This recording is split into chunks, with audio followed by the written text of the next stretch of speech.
Sébastien, merci beaucoup d'être venu jouer le jeu des Buzz du GRCI, donc ce nouveau format sur le type des conférences TED pour parler de sujets innovants, inspirants du moment. De quoi es-tu venu nous parler aujourd'hui? Merci Charlotte, c'était un sacré challenge de venir parler aujourd'hui d'impression 3D.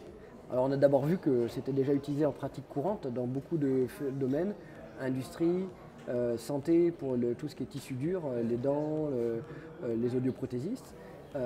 Et puis c'est aussi utilisé au quotidien par le tout venant pour fabriquer des petits objets, notamment pendant la période Covid. Donc en effet, c'est une technologie qui est assez aboutie, mais dans la cardiologie interventionnelle, est-ce qu'il y a déjà des domaines d'application réels?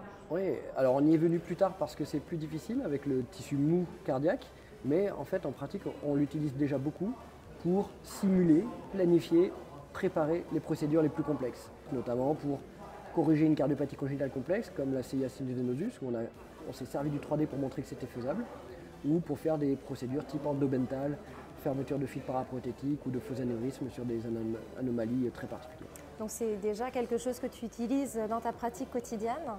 Est-ce qu'il y a aussi des domaines d'application futurs auxquels tu crois et sur lesquels tu travailles?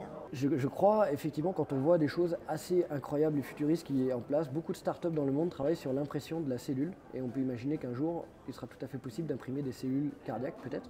Plus rapidement, je pense avant tout, ce sera sur aussi l'impression de dispositifs médicaux personnalisés, que l'impression 3D peut nous aider en imprimant des stents de taille adaptée à notre patient en fonction de ses caractéristiques anatomiques et de pouvoir vraiment soigner au cas par cas le patient en fonction de son anatomie.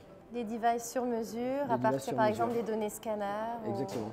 Par exemple pour choisir le stent sur une aorte anévrismale, pour choisir le type de stent sur la CIA sinus venosus ou autre, on peut tout à fait imaginer un jour imprimer nous-mêmes le stent. Merci Sébastien. Merci Charlotte.